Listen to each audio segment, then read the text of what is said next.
본 방송에서 제공하는 투자 정보는 투자 판단에 대한 조언입니다. 방송에서 제공하는 주식의 가치, 가격 상승 및 하락에 대해서는 방송사에서 보장하지 않습니다. 유로존 2월 경상수지 290억 유로 흑자, 전월보다 감소. 현지 시간 18일 유럽중앙은행에 따르면 올해 2월 유로존의 경상수지는 290억 유로 흑자를 기록했습니다. 이는 지난 1월에 390억 유로 흑자에서 약간 줄었습니다.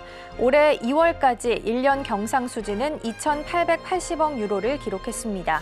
이는 직전 연도 같은 기간에 950억 유로 적자와 대조적인 양상입니다. 미국 백악관 NEC 위원장 휘발유 가격 신중하게 모니터링. 현지 시간 18일 마켓워치에 따르면 레이얼 브레이너드 NEC 위원장은 워싱턴의 한 행사에서 과거에 일어난 일들이 있는 만큼 우리는 휘발유 가격이 적정한 수준에서 유지되도록 매우 면밀하게 모니터링을 지속할 것이라고 말했습니다. 그는 미국의 전략적 비축유 방출 가능성에 대해 질문을 받았지만 답변하지는 않았습니다.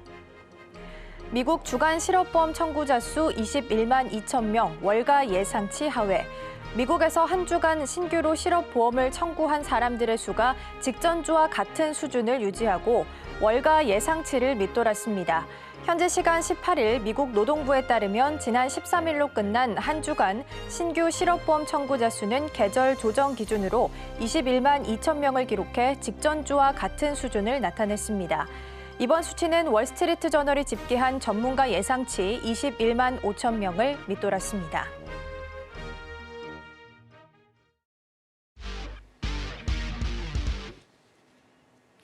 시청자 여러분 안녕하세요. 증시8 오늘의 승부주 시작합니다. 진행의 이가은입니다. 개장 전 오늘의 전략들 함께 체크해 볼 텐데요. 먼저 삼성 TV 플러스 519번 그리고 앱을 통해서 서울경제TV 시청 가능하니까요. 많은 관심 부탁드리겠습니다. 어제 뉴욕 증시는 혼조세로 마무리를 지었습니다. 투표권이 있는 위원들의 매파적인 발언이 이어졌는데요. 존 윌리엄스 뉴욕 연은 총재 그리고 라파엘 보스틱 애틀란타 연은 총재가 금리 인하 급하지 않다. 만약에 인상이 필요하면 고려하겠다라고 좀 매파적인 발언을 내놓게 되면서 투심이 좀 위축되는 모습을 보였습니다. 반면 우리 시장은 어제 상승 마감했습니다. 한미일 재무장관 회의에서 구두 개입 이야기가 좀 나오게 되면서 환율이 안정세를 좀 찾아갔고요. 외국인 수급이 들어오게 되면서 지수 상승을 견인했습니다. 코스피 2,600선을 회복했고요. TSMC 실적이 좀 잘 나오게 되면서 반도체주 흐름도 좋았습니다. 다만 어제 미국 시장에서 필라델피아 반도체 지수가 좀 하락하면서 마무리했기 때문에 오늘 우리 시장에 어떤 영향을 좀 주게 될지 계속해서 체크해 보셔야겠습니다. 개장 전 저희와 함께 전략 세워보시고요. 그럼 증시8 오늘의 승부주 힘차게 출발해 보겠습니다.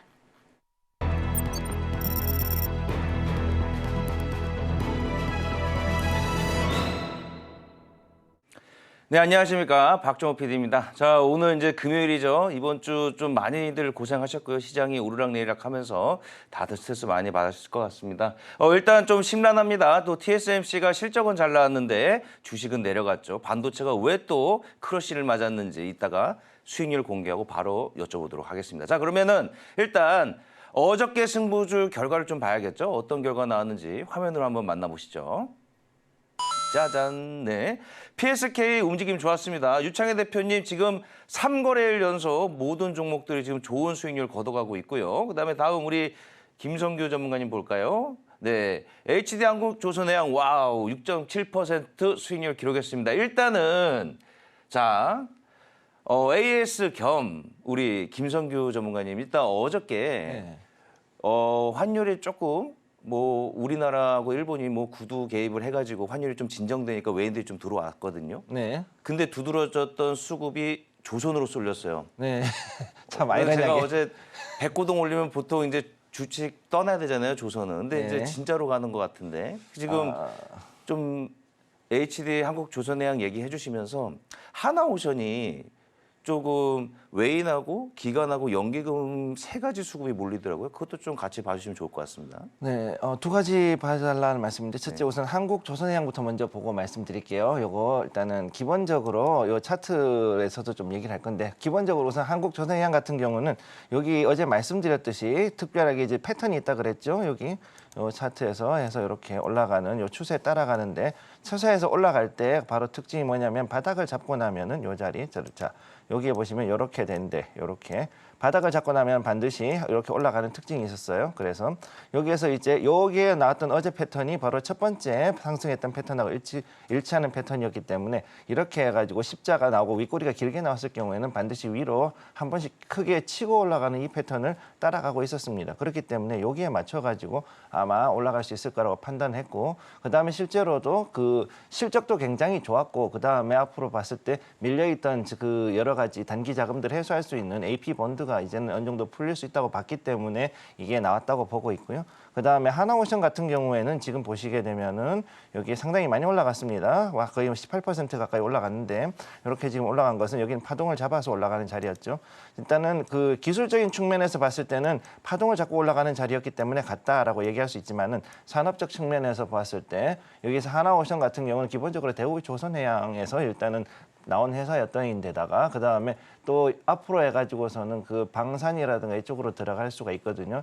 특히 미국 같은 경우 앞으로 봤을 때는 그 배에 대한 선체에 대한 어느 정도의 제작은 우리나라에서 하고 그다음에 그다음엔 진수하고 나가지고 내장이라든가 무장을 이제 미국에서 하든가 아니면은 국내에 있는 어떤 항구에서 다시금 해가지고 살 수 있는 거기 대신 미군들이 들어가겠죠. 그런 식으로 하는 방식으로 아마 전환될 거라고 봤기 때문에 제가 봤을 때 하나오션도 여기서 충분히 올라갈 수 있는 그런 모멘텀이 있었다라고 보고 있습니다. 자, 근데 제가 좀 재밌는 질문 할 텐데 어제 조선업 다 좋다고 보셔서 HD 한국조선해양을 픽을 하셨잖아요. 네. 근데 결과는 좀 하나오션이 좀 많이 올랐단 말이에요. 네네. 그 HD 조선해양을 선택한 이유가 있으실까요? 일단은 HD 조선해양 같은 경우에는 저는 일단은 현대중공업에 관련돼 있는 그룹들이 전체적으로 저평가가 돼 있었단 말이죠.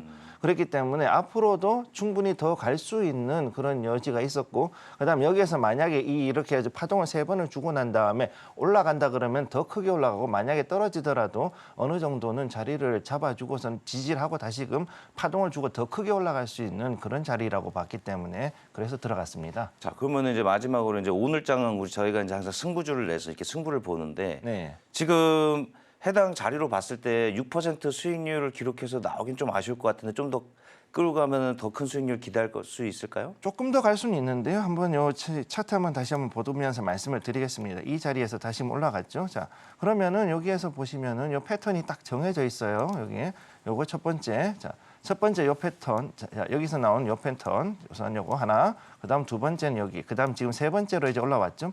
그런데 여기에서 이제 보시게 되면은 이제 여기에 121선을 타면서 일단은 여기에서 바닥을 잡고서 올라갔기 때문에 이 자리에서 추세를 잡고 올라간다 그러면 좀 더 이렇게 이렇게 완만하지만 상당히 강하게 올라갈 수 있는 자리. 그런데 이제 한 번 더 올라간다 그러면은 대략 여기까지는 자, 요 자리죠. 요 자리.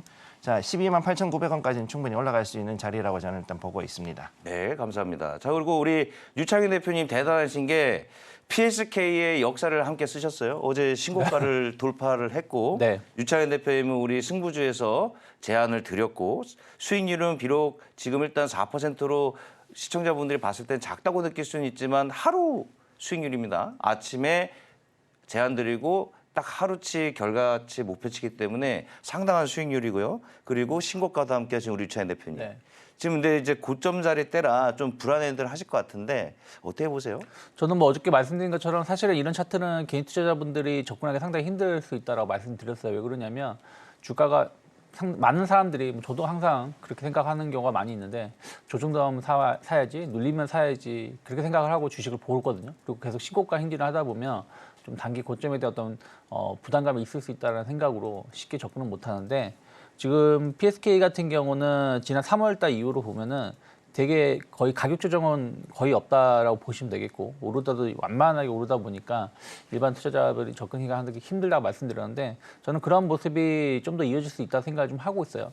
특히 이제 PSK 같은 경우는 PSK 홀딩스에 약 후행하는 모습인데 어저께 PSK 홀딩스가 상당히 강하게 상승을 했습니다. 한 10% 정도 상승을 하면서 마무리를 했기 때문에 충분히 PSK 역시 마찬가지로 상승세가 더 이어질 수 있지 않을까. 그래서 제가 어저께 말씀드린 대로 뭐 지금은 반도체 좋은 반도체 기업은 조정 시 물리 각오하고 매수를 해도 된다 생각하고 있고, 그리고 일단 PSK는 그런 관점에서 봤을 때 목표가 4만 원은 아직은 유효하다 판단하고 있습니다.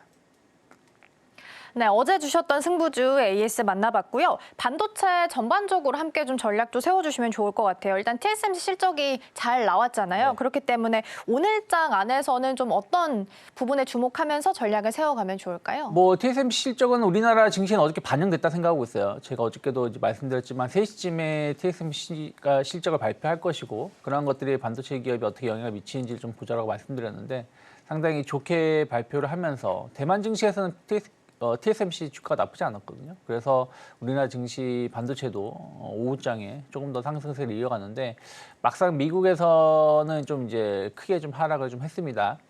아무래도 이제 차량용 반도체 쪽에 성장이 거의 없었다라는 부분들, 또 모바일 시장, 뭐 모바일이라고 해봤자 애플이겠죠. 애플이 매출이 계속 중국 시장 때문에 감소하다 보니까 그런 것들이 실적 피크가 아닌가라는 우려감들이 좀 있다라는 것이죠. 그리고 비용은 앞으로 좀 더 늘어날 수 있다는 우려감들. 그래서 이런 것들이 복합적으로 작용하면서 하락을 했는데, 제가 좀 봐야 될 것은 마이크론 테크놀로지라 생각을 좀 하고 있어요. 그러니까 어저께 미국 증시에서 TSMC가 하락한 부분들도 있습니다만은 마이크론 테크놀로지가 어저께 3% 정도 하락을 했거든요.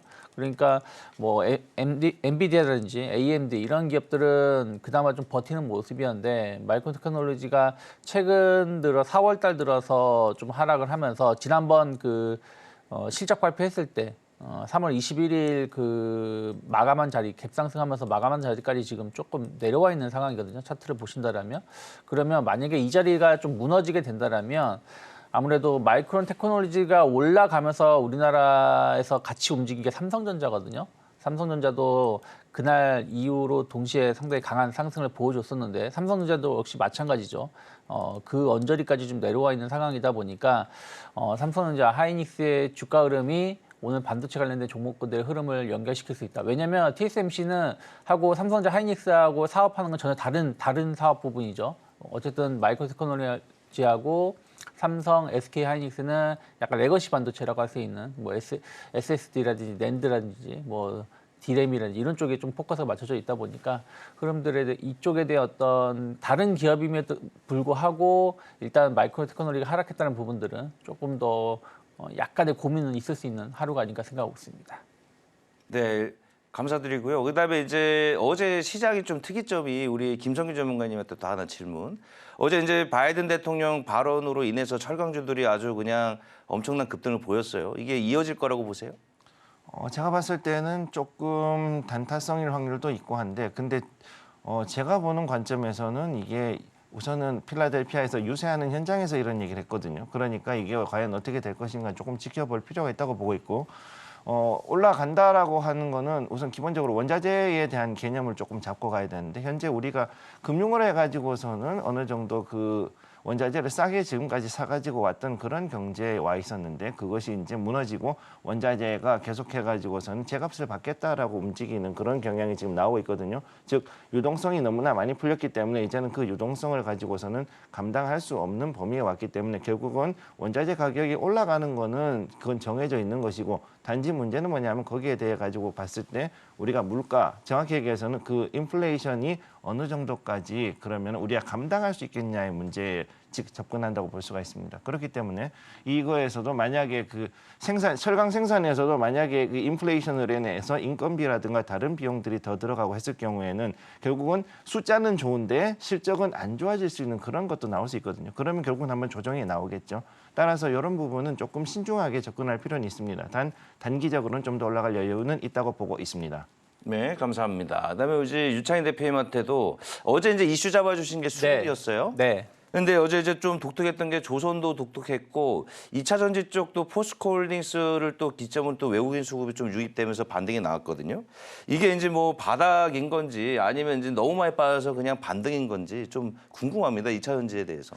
뭐 어저께는 저는 뭐 반등이라 생각, 그냥 기술적 반등이라 생각 좀 하고 있어요. 코스피가 한 2% 가까운 상승, 코스닥도 한 2.7% 가까운 상승을 좀 보여줬는데 어찌됐든 그 외환시장 그러니까 개입 가능성 이런 얘기가 나오면서 어제 그저께 이틀 동안 환율이 좀 많이 하락을 좀 했었던 부분들 이런 것들이 복합적으로 작용하면서 외국인들 매수가 좀 들어왔고 특히 선물 쪽에서 매수가 좀 많이 들어와줬고 그러면서 납부가대 종목군들 중심으로 해서 반등을 많이 줬습니다. 그래서 저는 시장 자체에 대해서 뭐 올해 시장에 대해서 나쁘게 보고 있지는 않지만 항상 말씀드리지만 지금 가격 조정이 나온 거거든요.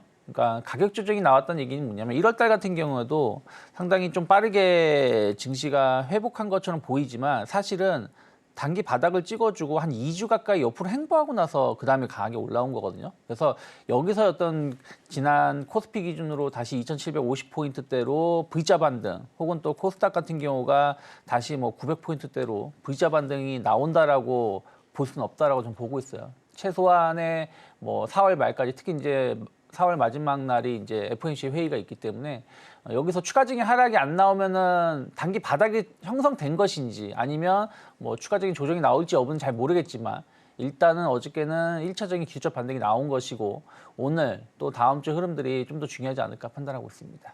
네, 지금 현재 이제 작년에 이제 또 우리 2차 전지 업종에 많은 개인 투자자분들이 이제 투자를 하다 보니 지금 이제 뭐 반도체 좋다, 조선이 올라온다, 화장품 좋다 하는데 살짝 지금 내 자금이 저기 묶여 있는 바람에 좀 많이 답답하실 것 같아서 한번 질문을 드려봤습니다. 자, 2차 전지는 계속 물어보겠습니다. 자, 그러면 이제 오늘 또 어떠한 이슈로 승부를 보실지 화면 한번 보실까요?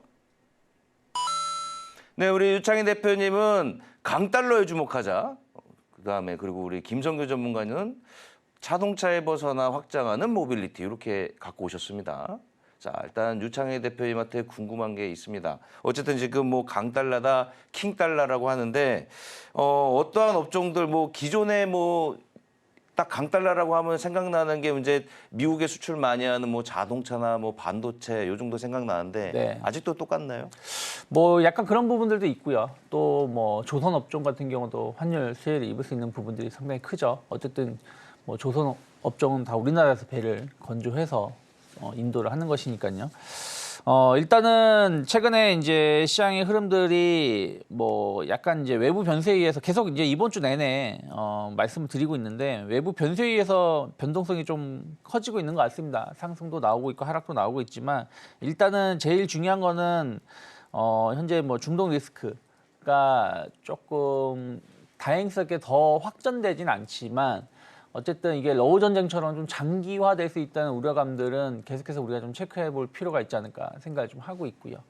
또 하나는 사실은 이번 주에 하락이 나온 거, 그러니까 시장에 충격을 준 가장 큰 영향은 파월의 변심, FOMC 의원들의 변심이라고 볼 수 있을 것 같아요. 금리 인하가 뭐 정말 뭐 1월달, 2월달만 하더라도 당장 내일 모레 할 것처럼 액션을 취해줬는데 뭐 갑작스럽게 이번 주 들어서 모두 FOMC 의원들이 특히 이제 이번 주가 지나고 나면은 이제 FOMC 의원들이 발언을 못 하거든요. FOMC 회의가 끝나기 전까지는. 그러다 보니까 무슨 말을 할지가 상당히 궁금했는데 다들 금리 인하는 지금 못 한다. 라는 쪽으로 아예 그냥 방향을 결정한 것 같습니다. 거기에 대한 어떤 실망감 혹은 우려감들이 좀 안전자산, 그러니까 뭐 전쟁이란 이런 이슈들 때문에 약간 안전자산이라고 할 수 있는 달러 쪽에 계속 좀 매수가 들어왔고 또 채권 금리도 높아지고 있죠. 뭐 10년물 국채 금리가 좀 어저께는 좀 안정화되는 것 같았는데 지난 밤에는 다시 4.6%를 상회를 했고요.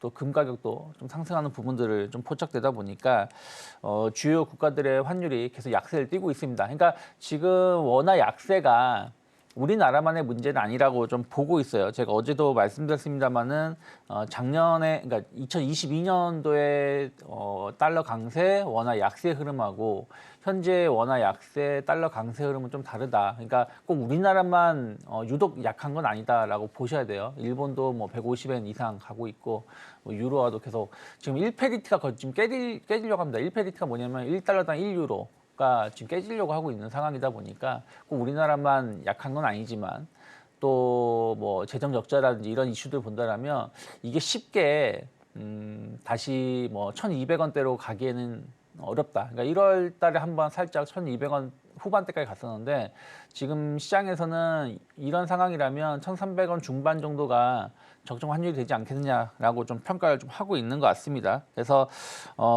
정부가 환율 개입을 직접적으로 하는 게 일시적으로 할 수는 있겠지만 이걸 꾸준히 못합니다. 왜냐하면 일본은 그렇게 해도 문제가 없는데 우리나라 같은 경우 환율에 잘못 개입하면 또 환율 조작국으로 지정될 수가 있거든요. 그래서 일단 가끔씩은 개입을 하긴 합니다만은 일본처럼 적극적으로 개입 못한다는 부분들도 약간 환율에 대한 또 불안감은 조금 더 아직은 남아 있다라고 좀 보고 있고요.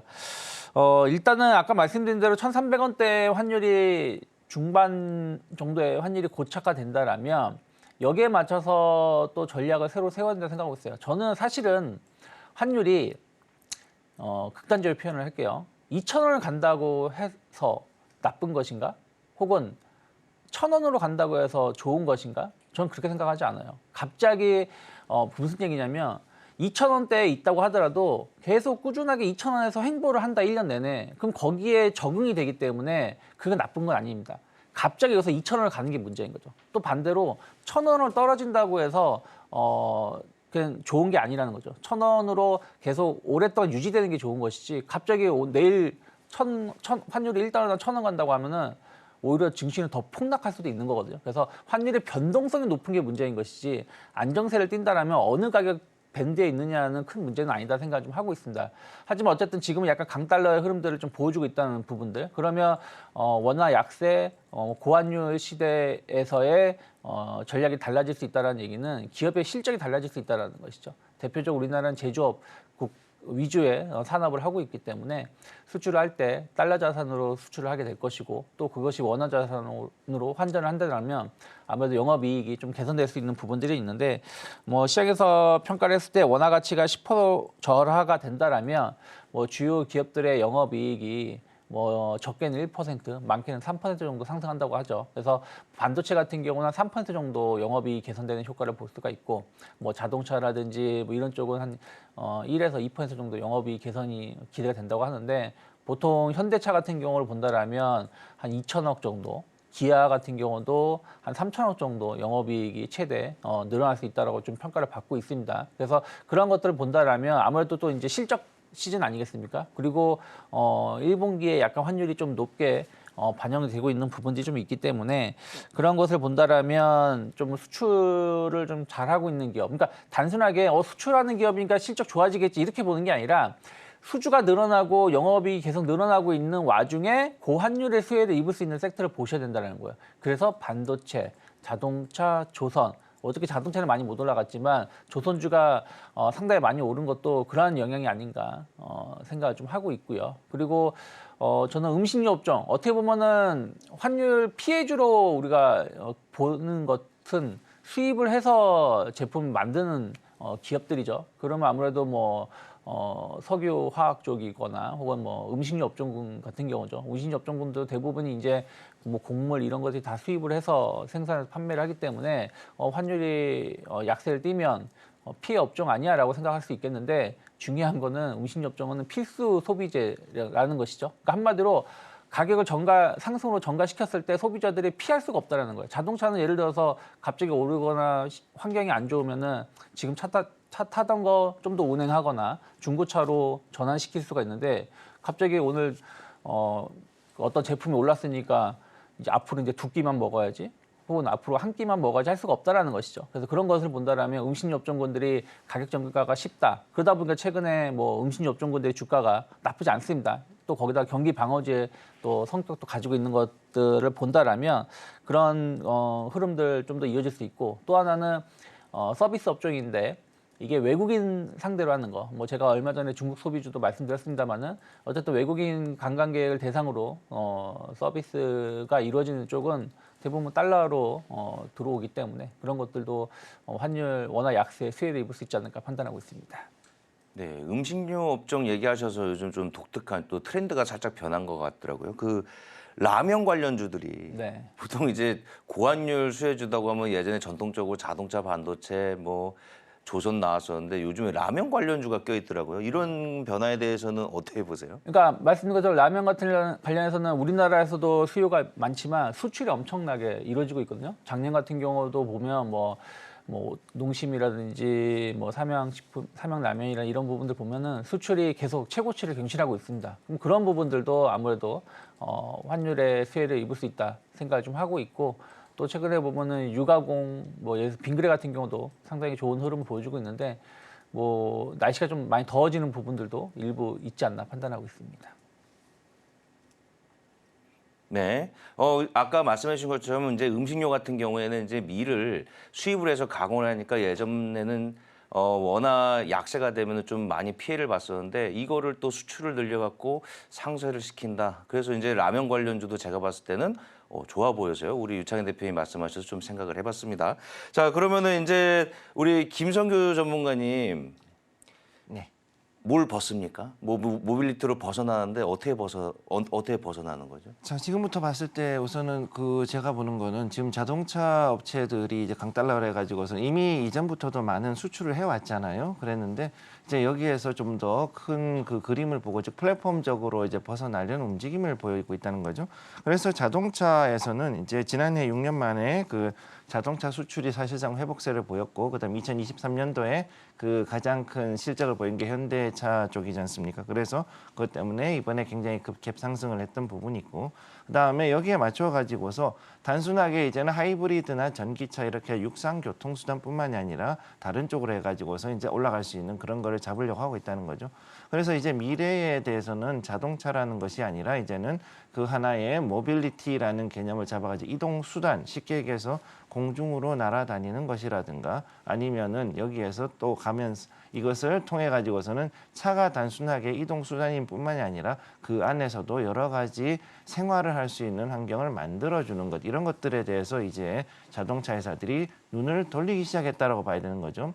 그래서 이에 따라서 미래 자동차 같은 경우 앞으로 신소재를 이용한 경량화를 이제 좀 더 추구해서 연비라든가 전비를 좀 더 줄여서 더 오래 가고 그 다음에 전기차 같은 경우에는 좀 더 많은 그 전기를 써서 활동할 수 있는 그런 기반을 만들려고 하는 것이 현재 이 자동차 회사들의 앞으로의 방향, 미래 방향이라고 보고 있습니다. 따라서 여기에 맞춰가지고 지금 도레이하고 그 현대차가 어제 여기에 대해서 전략적 협업을 통해 가지고 탄소 섬유를 이용하는 그런 그걸로 해서 차체를 만드는 거라든가 아니면은 그 이외에도 여러 가지 신소재들을 이용해서 차량의 경량화 그러면서도 강성을 유지하는 그런 부분을 좀 신경을 많이 쓰고 있고요. 그래서 여기에 따라서 앞으로 이제 차세대 모빌리티를 위해서 현재 서울의 서남부 그러니까 광명시흥에 있는 3기 신도시에다가 7만 명 정도의 가구에 대해서 기준으로 해서 과연 이제 UAM이라든가 그다음에 도심 그다음에 여러 가지 모빌리티를 할 수 있는 그런 시스템을 테스트 베드를 지금부터 만들어 가겠다라고 이제 여기에 얘기를 했습니다. 그래서 여기에 대한 것이 사실상 확정이 되고 그다음에 여기에 대해서 이제 행정적인 절차가 이미 들어가기 시작했다라는 것이 기사가 나왔기 때문에 이 부분으로 봤을 때는 앞으로 이제 도심항공에 대해서 조금은 생각을 하게 되지 않을까라고 보는 거죠. 그러면 여기에서 봤을 때 현재 그 현대 자동차가 가지고 있는 여러 가지 움직임들 중에서 그다음에 로봇 특히 버스턴 다이나믹스에서 이번에 지금 휴머노이드 로봇을 또 어제 공개를 했거든요. 그러면 이런 것들로 봤을 때 이제 앞으로 위험한 산업 현장에서 스마트 팩토리에서 과연 단순하게 일반적인 우리가 그냥 알고 있던 팔만 움직이거나 아니면 컨베이어 벨트만 돌아가던 그런 스마트 팩토리에서 정말로 사람 형태를 가진 어떤 로봇이 위험한 현장에 투입이 돼서 그들이 인간의 생명을 지켜주면서 더 퀄리티가 높은 즉 품질이 높은 차량을 생산할 수 있는 그런 것을 만들어준 게 첫 번째 되는 것이고 두 번째 계속해서 얘기가 나왔었지만은 거기에 대해서 아직까지 이게 되는 것인가라고 얘기를 했을 때 지금 현재 땅에서는 만들 수 있는 도로는 도로를 만드는 데 있어서 토지 수용이라든가 이런 거에 대한 비용이 굉장히 많이 들어가고 또 이로 인해 가지고 여러 가지 어려움들이 있기 때문에 그러면은 그 기존에 있던 데에서 그럼 주택이라든가 이런 데를 밀어내고 살 수는 없는 거지 않습니까? 그렇기 때문에 그 건물들을 다 보존하려 그러면은 결국은 이제 항공로를 이용해서 우리는 보통 이제 항로라 그러는데 국제 기준으로 봤을 때는 이제 각 고도별로 해가지고서 나눠주고 그 다음에 거기에서 항로가 있으면은 항로 간의 거리를 대략 한 500에서 700m 정도를 띄워놓고서는 이 항로를 만들어줍니다. 그런 식으로 해가지고서는 전파로 만들어지는 눈에 보이지 않는 그렇지만 분명히 존재하는 그 길을 만들어가지고서 거기에서 저고도로 즉 쉽게 얘기해서 헬리콥터보다 조금 더 낮은 데서 움직일 수 있는 그 정도 고도에서 만약에 그 통신 장비들을 이용해서 움직여준다 그러면은 이게 충분히 가능하다라고 일단 그렇게 볼 수가 있는 거죠. 그래서 그런 부분들을 이제 좀 더 그런 이제 확장을 해서 여기에 대한 테스트가 진행이 되는 거 이런 것들이 또 필요하다라고 볼 수가 있고 결국은 앞으로 이제 이 두 가지로 봤을 때는 드론 택시라든가 이런 것들이 과연 이제 자율주행으로 갈 것인가 아니면은 로봇을 이용해서 로봇 기사가 나와가지고서 이 기사들이 움직일 것인가 이런 부분에 대한 것들이 또 다시 하나의 이슈가 될 것이라고 보고요. 또 이렇게 해서 이렇게 해가지고서는 이제 사람뿐만이 아니라 그 다음에 각종 운송 수단으로 해가지고 그야말로 짐을 싣고 나르는 트럭도 날아다니는 트럭이 나올 수도 있고 아니면은 소규모 택배를 움직이는 그런 드론들도 나올 수 있는 그런 상황이 된다는 겁니다. 사실 테슬라라든가 BMW 그 다음에 메르세디스 벤츠 같은 경우도 역시 앞으로 봤을 때 이런 생산 공장에서는 휴머노이드를 이제 더 활용을 하고 그 다음에 또 휴머노이드가 과연 이제 위험한 그 공중 택시라든가 이런 부분에서 인간을 대신해 가지고 움직인다 그랬을 때는 이제는 이 모빌리티라는 것이 단순히 육상에서 움직인 게 아니라 공중으로까지 확대가 될 수 있다 이렇게 보시면 되겠습니다.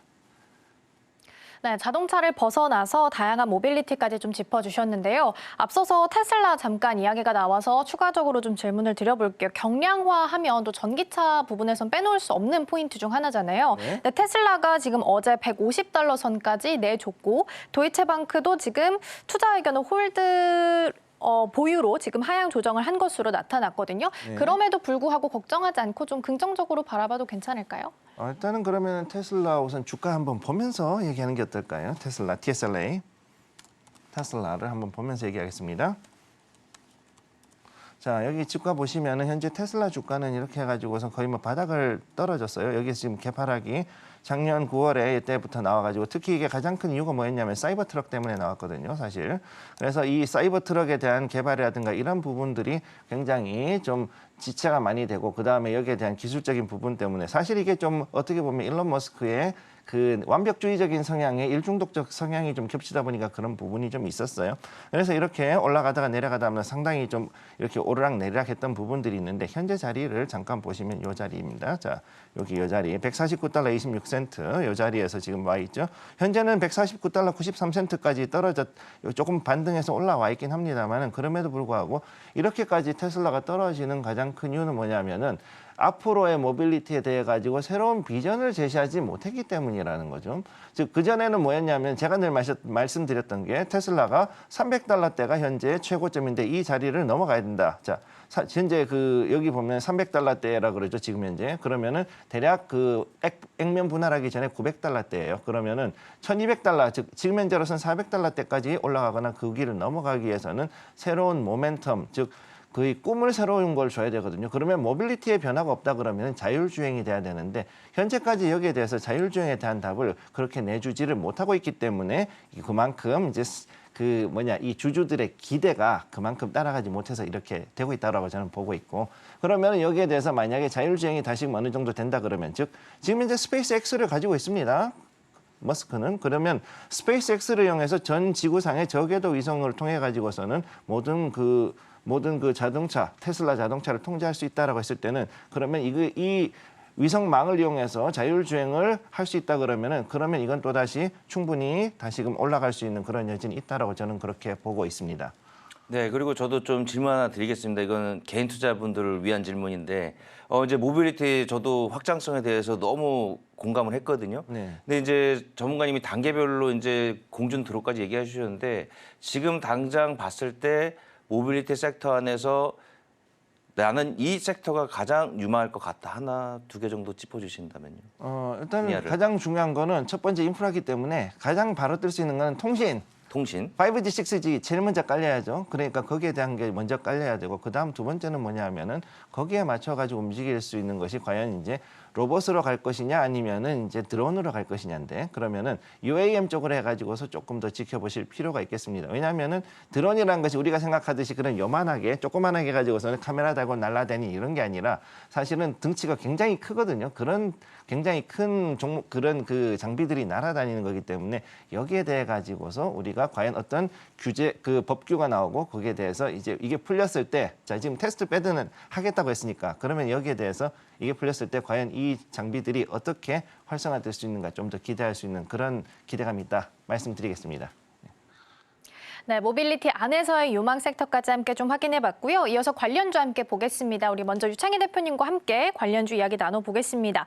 강달러, 킹달러에 맞춰서 전략 좀 수정해보자라는 네. 건데 그럼 어느 쪽에 좀 주목해보면 좋을까요? 뭐 일단은 뭐 아까 뭐 제조 쪽을 본다라면 뭐 자동차 쪽을 계속 주목해볼 만하다 생각하고 있어요. 왜냐하면 반도체 쪽은 사실은 삼성전자, 하이닉스 말고는 다른 기업들, 그러니까 수출을 많이 하는 기업들이 아주 많은 건 아니거든요. 그래서 그런 부분들을 보기보다는 또 그런 기업들이 또 최근에 주가 좀 많이 오른 부분들이 좀 있어서 좀 저평가되어 있는 부분들을 본다라면 저는 계속해서 현대차, 뭐 기아 상당히 싸다라고 좀 보고 있습니다. 그래서 그런 부분들이 좀 주가에는 긍정적인 역할을 해줄 수 있지 않을까 생각을 좀 하고 있고요.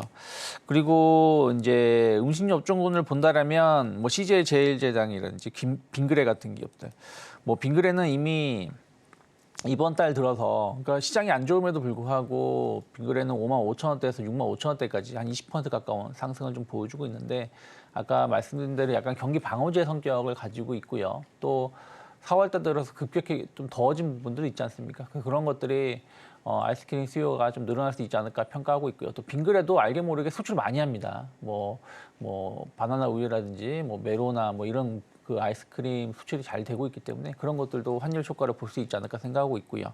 또 음식료 쪽을 좀 본다라면 CJ 제일제당 조용히 올라오고 있어요. 바닥권에서 지금 1년 가까이 2023년 이후에 계속 28만 원, 한 3만 원 박스권의 흐름을 보여주고 있는데 이제는 33만 원 돌파가 좀 이루어진다라면 충분히 추가적인 상승 가능성 열려 있지 않을까 생각을 좀 하고 있고요. 그다음에 이제 제가 뭐 중국 소비주라고 해서 얼마 전에 이제 화장품 관련된 종목군들 말씀드렸었는데 그중에 이제 말씀드리지 않았었던 것들을 좀 본다라면 뭐 실리콘2라는 회사를 좀 주목해 볼 만하다. 최근에 보면 뭐 알리도 있고요. 뭐 여러 이제 쇼핑몰 관련돼서 광고가 많이 나오고 있죠. 근데 사실은 그런 기업은 이제 많은 제품들을 정말로 박리담회 형식으로 판매하고 또 여전히 실적이 좋지 못합니다. 왜냐하면 지금은 손해를 보더라도 일단은 시장을 장악해야 된다는 거죠. 그래야지 아마존이라든지 쿠팡처럼 성장할 수 있다는 거죠.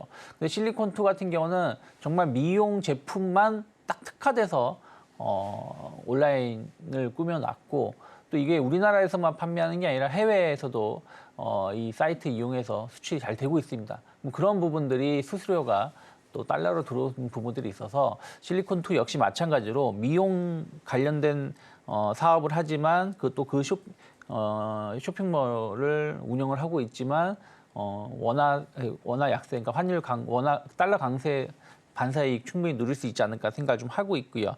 그리고 아직 추세는 그렇게 좋은 편은 아니지만 어쨌든 이제 롯데관광개발 카지노 같은 경우는 아직까지는 외국인 대상 아니겠습니까? 우리나라 사람이 아니라 강원랜드를 제외하고 나면은. 그런데 이제 제주도에서 카지노 사업을 하고 있는 것이고 그 관광객이 상당히 급증하고 있는 부분들이 좀 있기 때문에 충분히 이런 기업들도 뭐 지금은 아직은 빚을 못 보고 있지만 조금 최근에 보면 약간 변화가 좀 포착되고 있는 부분들이 좀 있기 때문에 뭐 달러 강세가 실적에 어떻게 영향을 미치는지를 계속 추적을 하면서 대응해 보시면 좋지 않을까 판단하고 있습니다. 네, 킹달러에 맞춰서 다시 한번 전략을 수정해보자라는 부분인데 사실 근데 대표님 만약에 달러가 강세가 되면 외국인 수급이 들어오기 어렵다라는 건 다들 알고 계신 사실이잖아요. 네. 그러면 이 전략 안에서는 수급보다는 실제로 숫자가 지키게 될 실적 쪽에 조금 더 초점을 맞추자 이렇게 이해를 해봐도 될까요? 저는 그렇게도 보고 있고요. 또 하나가 외국인들이 사실은 그러니까 물론 이제 지금 눈에 보이는 것과 현실은 좀 다른 건 있어요. 왠지 무슨 말이냐면 외국인들이 주식을 사실은 그렇게 많이 판 건 아닙니다. 선물 쪽에서 매도가 많이 나온 것이지. 근데 주식을 많이 판 건 아니라고 말씀드리면서도 많이 팔고 있어요. 무슨 말이냐면 삼성전자라든지 현대차라든지 제가 어저께 외국인 수급주 이렇게 말씀드렸습니다만은 이런 쪽에 워낙에 매수가 집중되다 보니까 사실은 팔고 있는 게 보이지 않는 거거든요. 그러니까 매도하고 있는 게 상쇄되고 있는 건데 중요한 건 뭐냐면 사고 있다는 어찌됐든 눈에 보이는 것처럼 완벽하게 사고 있는 건 아니지만 그 전체적으로 매수가 들어오고 있다는 얘기는 무슨 얘기냐면 외국인들도 그런 생각을 하고 있는 것이 아닌가 생각하고 있어요. 단순하게 이 원화가 약세를 띠는 게 꼭 우리나라만의 문제는 아니다. 뭐 물론 이제 우리나라가 다른 국가들 대비해서 조금 더 절하가 더 강하다라고 뉴스에 나오고 있지만 어쨌든 이런 것은 일시적으로 일시적이라고 보고 있는 것이고 전체적인 원화 약세로 인해서 실적이 개선될 수 있는 기업들은 충분히 있다라고 평가를 하면서 뭐 삼성전자든 하이닉스든 뭐 현대차든 매수를 하고 있다라고 좀 보고 있기 때문에 외국인들의 매도 자체가 시장을 뭐 2022년처럼 뭐 글로벌 증시가 막 폭락세로 갈 정도의 매도가 나올 가능성은 좀 제한적이지 않을까 판단하고 있습니다. 네, 이렇게 해서 첫 번째 이슈에 대한 관련주들까지 함께 좀 만나봤고요. 이어서 우리 두 번째 김성규 전문가님과 함께 관련주 살펴보겠습니다. 모빌리티 관련주로 어떤 종목 좀 보면 좋을까요? 이제는 지금 좋은 얘기들은 많이 나오긴 했는데 문제는 실현까지는 시간이 많이 걸린다는 거죠. 그러니까 현재 우리가 봐야 되는 거는 지금 현재 본업에 충실하면서 그러면서도 앞으로 좀 더 확장이 될 수 있는 그런 종목들에 관련해 가지고 볼 필요가 있다라고 보시면 되겠습니다. 따라서 일단 현재 모빌리티 관련된 종목들을 보시게 되면은요. 일단 기본적으로 현대차, 기아가 먼저 들어가고 그다음에 또 여기에서 보면은 이제 그 자율주행 관련된 부분들이 앞으로 조금 더 뜰 수 있을 거라고 보고 있어요. 그래서 거기에 관련해서 이제 현대 자동차, 기아, 그다음에 또 하나 시스템이라든가 그다음 MC넥스 이런 것들도 들어갈 수 있고 또 그 이외에도 자율주행 관련해서 이제 남성이라든가 NCN, 텔레칩스 이런 종목들 사실은 지금 굉장히 생각보다는 그렇게 그 시총이 크지 않고 그다음에 지금까지 아주 많이 떨어졌던 그런 종목들이기 때문에 오히려 보기가 힘든 그런 종목들도 좀 있긴 합니다. 그렇지만은 여기에서 봤을 때 이제 우리가 또 다시 한번 주목해야 될 거는 플랫폼들도 여기에 이제 어느 정도는 눈을 들이고 있거든요. 그래서 플랫폼들이 지금 거의 뭐 바닥으로 가고 있고 특히 카카오 같은 경우는 뭐 지금 4만 원대 여기에서 와가지고서는 많은 사람들이 지금 힘들어하시는데 오히려 지금 이런 타임이라면은 저가 매수를 조금씩 할 수 있는 타임이지 않을까. 단 이제 여기서 어느 정도 횡보하고 하락세를 완전히 잡아주는 자리에서 들어가시는 게 중요하지 않을까 이렇게 보고 있고요. 그래서 여기서 자율주행으로 봤을 때는 일단 어제 나왔던 그 코리아 FT 같은 것도 꽤 괜찮은 종목이고 다음 DA 테크놀로지 같은 것도 역시 좀 지켜볼 만하다 이렇게 말씀드리겠고요. 그 다음에 이제 여기 보시면은 이제 또 부품 쪽으로 해가지고서 앞으로 그러면은 모빌리티 즉 육상의 자동차에서 앞으로 항공 부품으로까지 옮겨갈 수 있는 그런 쪽으로 봤을 때는 자동차 부품 쪽을 봐야 되는데 기본적으로 모비스 현대모비스가 현재 자리가 굉장히 좀 애매하긴 하지만 나쁘진 않은 자리라고 보고 있습니다. 자 보시면은 현대모비스 차트를 한번 보시면은 여기 굉장히 지금 그 횡보를 크게 오랫동안 하고 있는 걸 볼 수 있죠. 19만 2천 원에서 24만 7천 원대 이 자리에서 상당히 오랜 기간 동안 횡보를 해왔고 위에 또 이제 보시면은 여기에 31만 7천 원에서 24만 7천 원 여기까지 해가지고 요 라인이 지금 나와 있거든요. 자 그러면은 현재 조금 더 밀어가지고 이제 당겨가지고 가까이서 보시면은 약간 떨어지는 추세에 있지만 그럼에도 불구하고 19만 2천 원하고 24만 7천 원 사이에 이 횡보 구간에 지금 들어와 있습니다. 그러면 여기에서 요 자리 가운데 자리인 21만 8,500원을 기점으로 해가지고서는 떨어졌을 때 저가 매수가 들어간다 그러면 여러분들이 충분히 앞으로도 더 크게 수익을 낼 수 있을 것이라고 저는 보고 있고요. 그 다음으로 여기 보시면은 이제 여기 한원 시스템 자. 계속 떨어지고 있죠. 한원 시스템은. 그래서 여러분들이 많이 놀라실 거라고 생각했습니다. 한때는 뭐 2만 원 이상 갔던 그리고 시총이 엄청나게 컸었는데 지금 계속 떨어지고 있어요. 특히 전기차 부문 때문에 그러고 있는데 여기에서는 제가 봤을 때 현재 여기 4,800원대 자 여기에 4,800원대까지 일단 먼저 한번 보시고 여기서 한번 더 떨어졌다 그러면 오히려 잘 됐다 하고서는 3,320원대부터까지는 서서히 아주 조금씩 그야말로 비중 절대 크게 늘리지 마시고 추가 매수를 아주 조금씩 하셨다가 3,320원대에서 반등 들어오는 걸 보시면서 거기서 대응을 하시면 될 것으로 보입니다. 자, 그래서 이렇게 봤을 때는 앞으로 이런 좀 더 부품들 중에서는 모빌리티하고 앞으로 이제 연결해 가지고서 이제 그 드론 관련주라든가 아니면은 이런 쪽으로 UAM으로 해가지고서는 연결이 되는 그런 소식이 나올 수 있는 종목들을 중점적으로 보시는 게 중요합니다. 네, 아무래도 이제 현실적으로 이루어지려면 시간 좀 많이 걸리는 섹터이기 때문에 본 사업을 잘 하면서 모빌리티 관련한 추가적인 모멘텀 가지고 있는 종목까지 함께 좀 짚어주셨습니다. 자, 그렇다면 어떤 종목을 주목해 보면 좋을까요? 오늘의 승부주 함께 확인하러 떠나보시죠.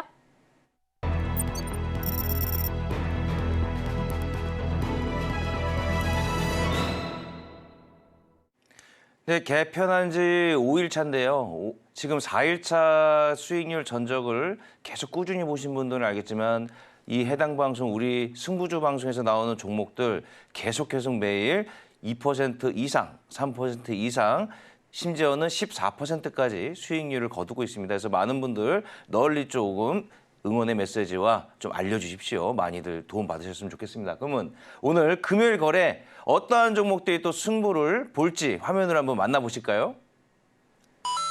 네, 일단 유창현 대표님 금호타이어 가져오셨고요. 우리 김성규 전문가님 사막 콘덴서 가지고 오셨네요.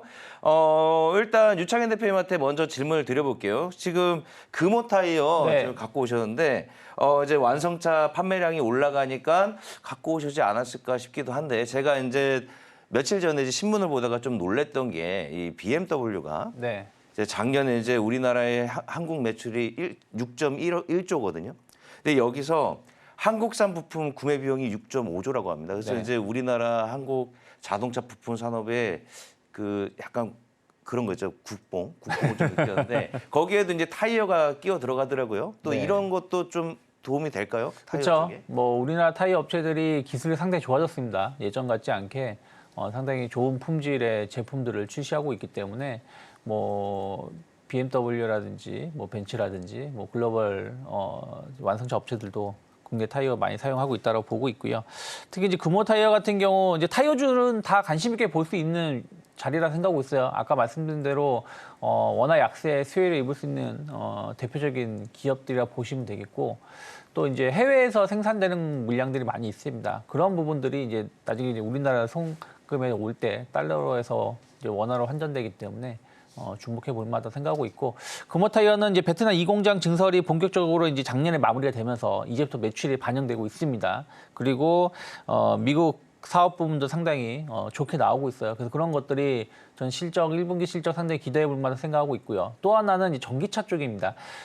금호 타이어도 이제 EV 버전, 전기차 버전의 타이어를 출시를 했는데 보통 예를 들어서 GV90 80 같은 경우 SUV인데 이게 무게 2톤이거든요. 근데 EV9 거의 비슷한 급이라고 할 수 있는 EV9 같은 경우가 약 2.5톤 조금 모자릅니다. 한마디로 뭐냐면 전기차가 일반 내연기관 차량보다 20% 정도 중차 물량이 더 무겁다는 것이죠. 그 이유는 배터리 때문인데 무거운 게 뭐가 문제냐라고 생각할 수 있겠는데 무겁게 되면 아무래도 타이어를 조금 더 좋은 걸 써야 되고 또 하나는 타이어 마모가 또 빨리 됩니다. 조금 가벼운 차량보다는. 그래서 그런 것들이 교체 수요가 좀 더 커질 수 있다는 부분들 또 전기차 전용 타이어는 또 가격이 더 비쌉니다. 그래서 뭐 어떤 그 글을 보면 뭐 내연기관차 엔진 오일 안 갈지만 오히려 타이어를 더 빨리 간다 뭐 이런 얘기가 좀 있을 정도이죠. 그래서 그런 것들이 앞으로의 어떤 새로운 성장 모멘텀 이어갈 수 있지 않을까 생각을 좀 하고 있어요. 최근에 외국인들 보면 상당히 꾸준하게 공격적으로 매수가 계속 4월 1일부터 유입되고 있는데 주가는 오른 게 전혀 없습니다. 지난 4월 11일에 한번 오르고 나서 오히려 행보를 보여주고 있기 때문에 저는 에너지가 좀 모여 있다라고 생각하고 있고 만약 고점 돌파 이루어진다면 일단 단기 목표가 8,000원 열어놓을 수 있다 생각하고 있고요. 5,500원만 이탈하지 않는다면 저는 분할 매수 가능하다 생각하고 있습니다. 네, 타이어도 최근에 좋은 시세 낸 적 있죠. 조용히 강하게 굴러가고 있다라는 부분 보시면 좋을 것 같고요. 이어서 우리 김성규 전문가님과 함께 승부주 만나보겠습니다. 어떤 종목일까요? 네, 사막 콘덴서 아까 말씀드렸고요. 자, 지금 한번 차트 보시죠. 간단하게. 여기 보면은 현재 급등한 상황입니다. 여기에서 보면은 자, 이렇게 해서 추세가 따라가지고 이렇게 크게 올라갔었죠. 올라갔다가 지금 이렇게 지금 밑으로 떨어지면서 약간 횡보하면서 조정을 받고 있는 자리인데 어제 거의 5일선을 딱 터치를 하고서 그러고 마감을 했어요. 좀 더 키워볼게요. 자, 여기서 보시면은 5일선을 터치를 하고 마감을 했습니다. 즉 여기서 이제 올라가느냐 마느냐가 오늘 굉장히 중요한 자리인데 한 번 더 튀어오른다 그러면 현재 여기서 파동을 잡아가지고 자, 그럼 여기서 파동을 한번 잡고 자, 잠깐만요. 자, 여기서 파동을 한번 잡고요. 그러고서는 다시 한번 떨어질 수 있는 자리, 떨어진 게 아니라 여기서 파동을 한번 잡고 떨어졌다가 다시 한번 이렇게 위로 올라갈 수 있는 이런 자리에 와 있거든요. 그렇기 때문에 여기에서 만약에 시초가 혹은 여기서 조금 더 밑에서 사셔도 됩니다. 요 전후라고 저는 말씀을 드리고 싶은데 여기서 44,200원을 전후해 가지고서 여기에서 일단은 매수를 하신 다음에 여기에서 보면 48,000원 목표가로 저는 잡고 있고 만약 여기서 떨어진다 그랬을 때는 41,600원대 요 자리까지 보고서 손절 라인을 잡아서 들어가 주시면은 수익을 잘 보실 수 있을 거라고 이렇게 말씀드리겠습니다. 네, 사막 콘덴서까지 만나봤습니다. 오늘이 굉장히 중요한 자리라고 말씀해 주셨는데요. 오늘 장에서 어떤 움직임 보일지 함께 확인해 보시면 좋겠습니다. 저희는 마치기 전에 오늘 방송 핵심 내용 화면으로 다시 한번 정리해 보겠습니다. 네, 유창희 대표님과 함께 강달러의 맞춤 전략 함께 세워봤고요. 김성규 전문가님과 함께 자동차를 벗어나서 확장하고 있는 모빌리티 짚어봤습니다. 오늘의 승부주로는 금호타이어, 사막 콘덴서 꼽아주셨습니다. 네, 저희가 방송 중에 제공해드린 정보는요. 투자 판단을 위한 조언일 뿐 해당 종목의 가치와 수익률은 보장하지 않습니다. 저희는 잠시 후 증시 9로 돌아오겠습니다. 시청해주신 여러분 고맙습니다.